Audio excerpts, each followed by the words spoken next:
My life just literally feels like a dream sometimes compared to from where I was.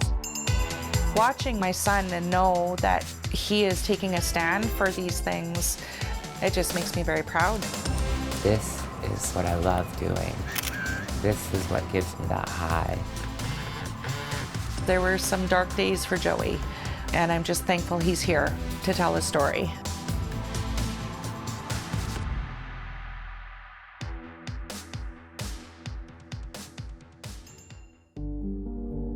Sexuality and gender are two different things. But for myself, I was really struggling with my gender expression and who I was. For a time, I thought I was transgender. So I went to a couple of doctors, and they both said, no, we don't think that you're transgender. I felt so alone in those times because I didn't fit into a box. When Joey was first discovering who he was as a person, I could see the struggle. I honestly didn't know how to support him. I believe Joey was being bullied and harassed quite heavily by then at school. There was threats of violence against my son. It made me feel awful. It made me feel so small and insignificant, and that's not who I am, and I didn't stand for it. Part of Joey's journey was Kamloops was too small, and he wanted to go to Victoria. He was going to do great and amazing things, and off he went.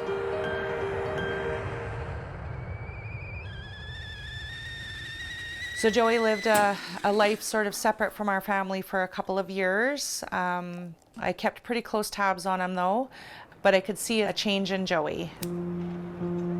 I wasn't a very good person for a time. I struggled with addiction and mental illness, and I ruined relationships. I had gone through some traumas as well, and a lot of things all snowballed. It was a lot of late night phone calls. It was a lot of reaching out to make sure Joey was safe. I wasn't planning on being here anymore. I was going to unalive myself. There was a day that I phoned Joey and said, there's not an option anymore.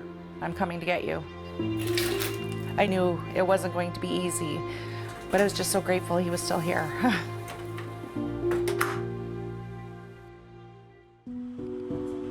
I came back to Kamloops. I stayed with my family for 8 months. I lived with my mom. I just want to make sure that you know I'm here to support you. I went to therapy. I got a job. I could see him slowly starting to come back to life a little bit.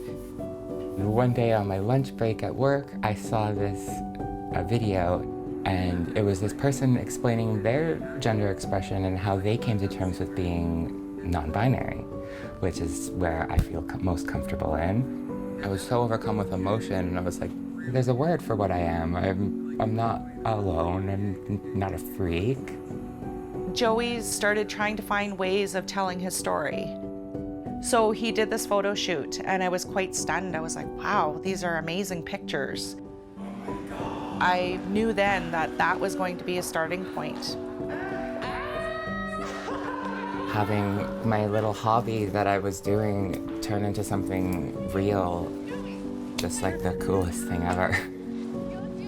Thank you. Just watching Joey be so overwhelmed by all these great and wonderful things is awe-inspiring.